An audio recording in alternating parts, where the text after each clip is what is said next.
Əsasən bax belə bu tipdə sualları başa düşməkdə çətinlik çəkir müəllimlər. İstərsə də elə şagirdlər. Bircə şey bilmək lazımdır ki, bax burada bir yazılan yerə, deməli biz nə edəcəyik? Bir yazılan yerə, bax bir yazın 2 dənə. Birinə A yazın bir dəfə də B yazın. Konkret ya birə A gedəcək, ya da B gedəcəkdir. Bu məlum məsələdir. Bunu dəqiqləşdirəndən sonra isə deməli 2-ni yazırsınız. Biri yazaq dursun burada, biri A. Daha doğrusu bir dəfə A yazıram, bir dəfə də B yazıram. Bir dəqiqə. Bir dəfə A yazıram, bir dəfə də B yazıram. İndi keçirik 2-yə. Və deməli baxaq görək bu B, daha da bir dəfə A yazdım, bir dəfə B yazdım. Bu yerdə qaldı C, D, E, F. Baxaq görək bunlardan hansı uyğunlaşır. Deməli A ilə B-ni həll etdikdən sonra baxırıq yerdə qaldı C. Kökü feil olan bu söz feildən yaranmış feildir. Gəl baxaq görək bunlardan hansının kökü feildir. Görməkdən görüş yaranıb, doğrudur. Qorxmaqdan da qorxu yaranıbdır. Yox, qorxutmaq yaranıbdır. Kökü feildir. Ümumiyyətlə bu sözün kökü qorxmaq, feil, görməkdən, görmək, feil.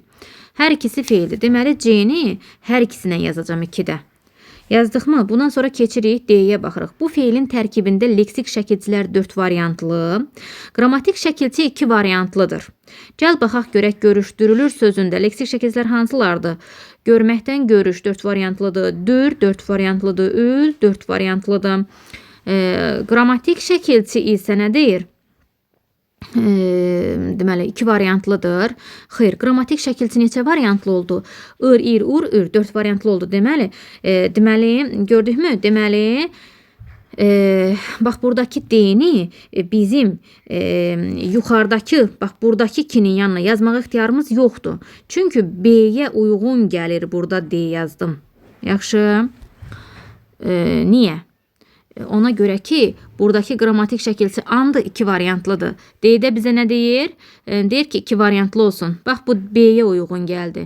A-dakı qrammatik şəkilçi neçə variantlıdır? 4 variantlıdır. Buradakı 2 variantlıdır. Ona görə də D-ni aşağıda yazdığımız 2-nin yanında yazacağıq. Yuxarıdakı A-ya yaza bilməyəcəyik. Çünki buradakı, bax, buradakı A-nın yanına yaza bilmirik. Oradakı 4 variantlıdır və uyğun gəlmədi.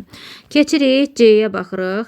Daha doğrusu E-yə baxırıq. Tərkibində qrammatik şəkilçinin indiki zaman məzmunu yaratdığı, bax yadımızda qalsın.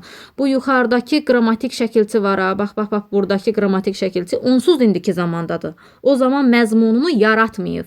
İndiki zaman məzmununun yaradılması söhbəti an şəkilçisinə aiddir. Çünki o indiki zaman məzmununu yaradıbdır. Yenə E-ni hara yazdıq? Bax buraya yazdıq. Keçdik deməli F variantına. 2 fərqli qrammatik məna növündə düşünmək olar. Heç birisini düşünə bilmərəm. Bunu bu ıl şəkilçisinə görə deyilir. Amma yəni düşünə bilmirəm. Çünki elə bircə dənə növdə düşünə bilirəm. Görüşdürülür, yəni bilmirik, məchuldur. Qorxudulmaq məchuldur. Kimisə tərəfindən olubdur. Ona görə baxıram variantlarımda 1-ə A, 2-yə C yoxdur. Daha doğrusu var variantlarımda. Sadəcə olaraq arxası da var da. 1-ə A olub. 2-yə C gedən buradadır. Amma burada da E-ni də götürüb. E-ni götürməyə ixtiyarım yox. Deməli, baxdım hansı uyğun gəldi. 1-ə B, 2-yə C-dır, E. Və o da hansındadır? C variantındadır. Cavab C variantı.